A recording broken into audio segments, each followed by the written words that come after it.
Assalamualaikum warahmatullahi wabarakatuh. Baik, perkenalkan nama saya Wendra, NPM 1974201010.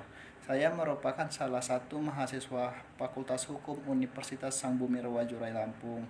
Baik, hari ini saya akan berbagi ilmu pada teman-teman sekalian atau akan membahas tentang perkuliahan saya, yaitu hukum perikatan, yang mana saya akan membahas tentang hibah. Baik, saya mulai ya teman-teman. Pengertian hibah. Di dalam hukum positif, mengenai hibah diatur dalam pasal 1666 sampai dengan pasal 1693 Kitab Undang-Undang Hukum Perdata atau KUH Perdata. Pengertian hibah terdapat dalam pasal 1666 KUH Perdata, yaitu suatu persetujuan dengan mana seorang penghibah menyerahkan suatu barang secara cuma-cuma tanpa dapat menariknya kembali untuk kepentingan seseorang yang menerima penyerah barang itu. Undang-undang hanya mengakui penghibahan antara orang-orang yang masih hidup. Dan berikut saya akan uraikan syarat-syarat dan tata cara hibah berdasarkan KUH Perdata. Yang pertama, semua orang boleh memberikan dan menerima hibah kecuali mereka yang oleh undang-undang dinyatakan tidak mampu. Untuk itu, anak-anak di bawah umur juga tidak boleh menghibahkan sesuatu kecuali dalam hal yang ditetapkan dalam bab ke-7 dari buku ke-1 KUH Perdata. Dan yang kedua, suatu hibah harus dilakukan dengan suatu akta notaris yang aslinya disimpan oleh notaris ya teman-teman. Dan yang ketiga, suatu hibah mengikat si penghibah atau menerbitkan suatu akibat mulai dari penghibahan dengan kata-kata yang tegas yang diterima oleh si penerima hibah. Dan selanjutnya nomor 4, penghibahan pada orang yang belum dewasa yang berada di bawah kekuasaan orang tua harus diterima oleh orang yang melakukan kekuasaan orang tua hibah kepada anak-anak di bawah umur yang masih di bawah perwalian atau kepada orang yang ada di bawah pengampunan.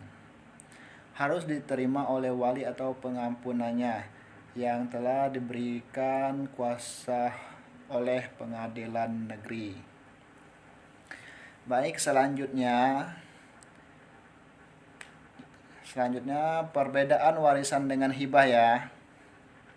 Letak perbedaan ada pada keadaan pemberi waris saat memberikan hartanya. Jika pemberi waris masih hidup saat membagikan warisannya, maka hal itu disebut hibah. Dan jika sebaliknya, harta waris dibagikan setelah pemberi waris meninggal, maka harta tersebut disebut harta waris. Nah, teman-teman, artinya perbedaan warisan dan hibah hanya terletak pada si pemberi hibah ya.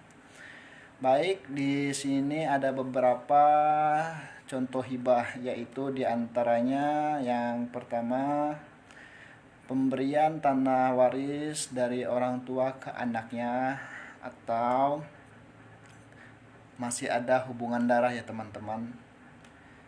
Yang kedua, seorang dermawan yang menghibahkan tanahnya buat sekolahan. Dan yang ketiga, seorang juragan tanah yang menghibahkan tanahnya untuk kuburan masyarakat atau TPU. Dan yang keempat, seorang kiai yang menghibahkan tanahnya untuk membuat masjid atau musola ya. Baik, selanjutnya, apakah hibah bisa ditarik kembali? Ini pertanyaan yang bagus ya teman-teman. Hibah tidak dapat ditarik kembali oleh si pemberi hibah itu ya teman-teman, kecuali dalam hal yang pertama, karena tidak dipenuhi syarat-syarat penghibahan. hibah harus dilakukan dengan akta notaris ya teman-teman. Dan yang kedua, jika si penerima hibah telah bersalah melakukan atau membantu melakukan kejahatan yang bertujuan mengambil jiwa si pemberi hibah atau suatu kejahatan lain terhadap si pemberi hibah. Yang ketiga, jika si penerima hibah menolak memberikan tunjangan nafkah kepada si pemberi hibah setelah orang ini jatuh dalam kemiskinan. Ya, mungkin itu beberapa ya teman-teman. Dan selanjutnya, selain itu si pemberi hibah berdasarkan pasal 1668 KUH Perdata tidak boleh memperjanjikan bahwa pemberi hibah tetap mempunyai hak kuasa ya untuk menjual barang hibah tersebut atau memberikannya kepada orang lain. Melihat pada ketentuan pasal tersebut, dapat kita lihat bahwa setelah hibah dilakukan, pemberi hibah tidak mempunyai hak lagi untuk memindahkan kepemilikan barang hibah kepada orang lain, baik dengan jalan menjualnya atau memberikannya kepada orang lain ya. Oleh karena itu, sebenarnya penjual tidak berhak untuk menjual sebagian tanah yang telah dihibahkan tersebut. Itu selanjutnya ada lagi pertanyaan bagus juga ini ya teman-teman. Apakah hibah harus dengan akta notaris?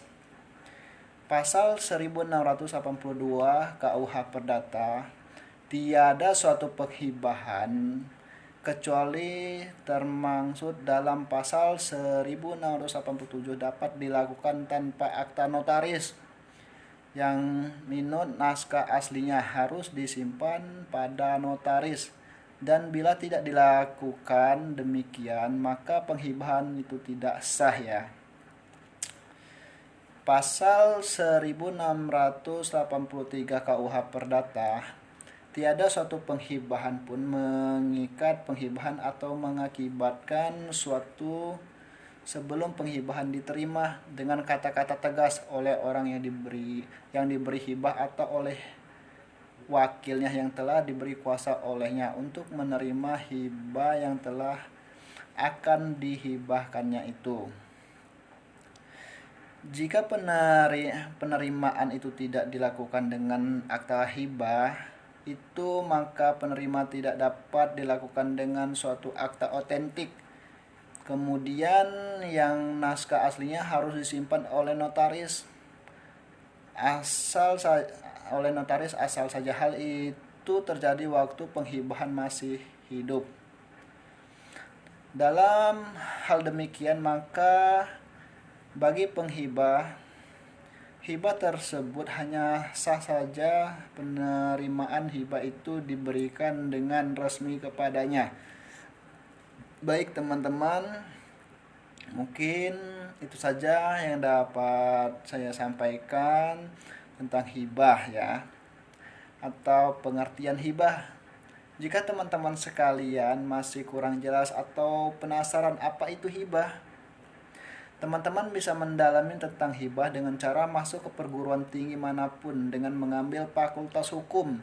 Terutama untuk teman-teman yang berada di Lampung, teman-teman sekalian bisa mengambil fakultas hukum di Universitas Sang Bumi Ruwajurai.